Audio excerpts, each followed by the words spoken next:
he interviewed Jeffrey Rosen, who was the acting attorney general for Donald Trump at the end of his presidency. Rosen was reportedly getting calls from Trump nearly every day about overturning election results. What did he tell you? He told us a lot, 7 hours of testimony. And I might quickly add, this was done on a bipartisan basis.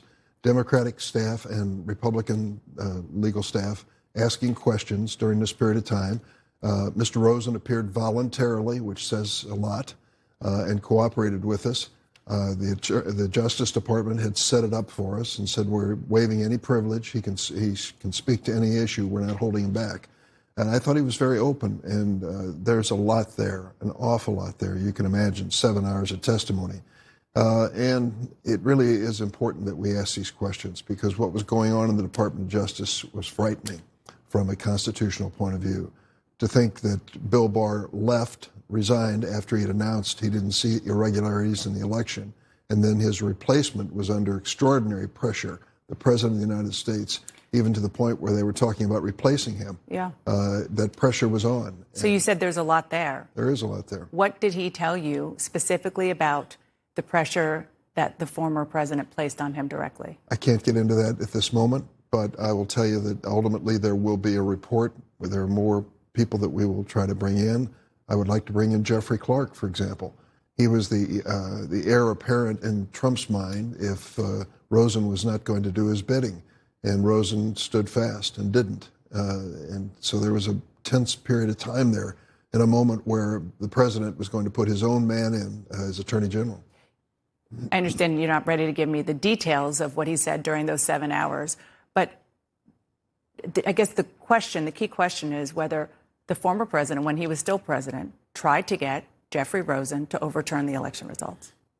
It was not that direct, but he was asking him to do certain things related to states' election returns, which he refused to do. He just said, I'm not going to do that. He was being asked by the White House, the leadership in the White House, to meet with certain people who had these wild, bizarre theories of why that election wasn't valid, and he refused to do it. I'd have to say history is going to be very kind to Mr. Rosen when it's all over. And when he was initially appointed, I didn't think that was the case. I was wrong. When you were listening to that testimony yesterday, what was the most shocking to you? Just how directly, personally involved the president was, the pressure he was putting on Jeffrey Rosen. It was real, very real, and it was very specific. This president's not subtle when he wants something. The former president is not subtle when he wants something. And I think it's a good thing for America that we had a person like Rosen in that position who withstood the pressure. Sounds like this is a man, Donald Trump, who actually knew about the levers of power that he had to potentially try to use to keep the election results from happening. Yes, and I'll also say that there were forces within the White House who were also pushing back against the president's wild views. But having said that, it was a very tense period in history. We're going to get to the bottom of it. And the voluntary cooperation of people like Jeffrey Rosen and Richard Donahue is invaluable. There's another meeting coming up this week, another interview. We're going to keep pushing forward on this. I've been on this since January, and now we're getting some real results. I want to ask about Richard Donahue, but who within the White House was pushing back against the president? I can't get into that at this point. You gave me a teaser there. Yeah, I know. But I will tell you that the president's instincts were just flat out wrong, what he tried to do because of this big lie that he still holds on to this day. Fortunately, a lot of people saw through it and did their best to calm him down. So you mentioned that you also spoke with the acting Deputy Attorney General, Richard Donahue, on Friday. According to notes that have actually been released, he witnessed President Trump telling his boss to just say that the election was corrupt and leave the rest to me and our congressman. Yes, I'm afraid I can't get into specific testimony, but I'm afraid that was the impression. It was clear. The president was looking for a green light from an attorney general.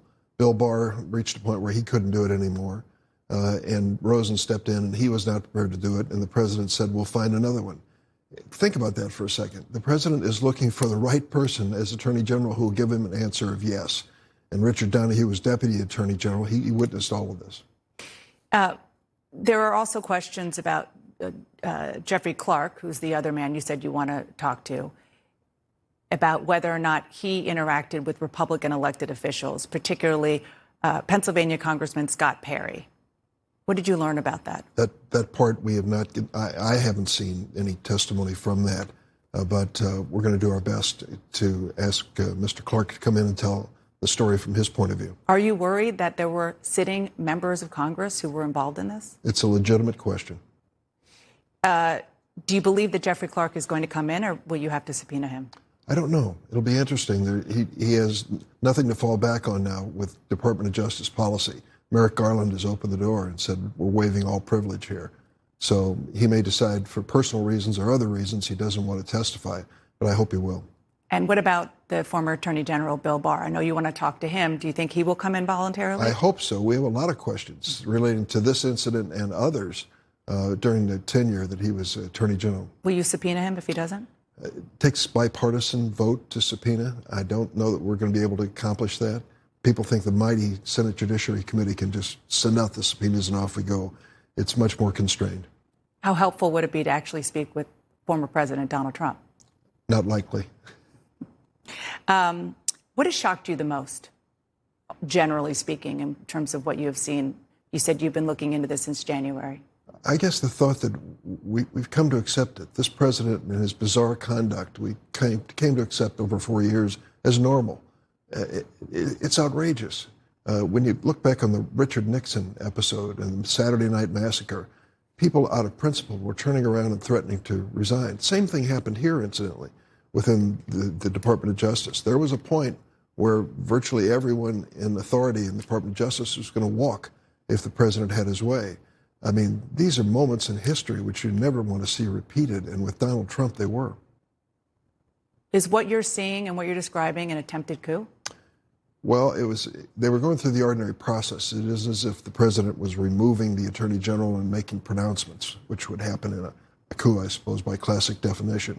But it was leading up to that kind of process. And last question on this. Have you spoken to the current attorney general, Merrick Garland, and do you think that there's potential for criminal charges? I don't know the answer to that. I think it's too early in the investigation. Okay, so I want to ask about infrastructure. Sure. The deal that is on the floor.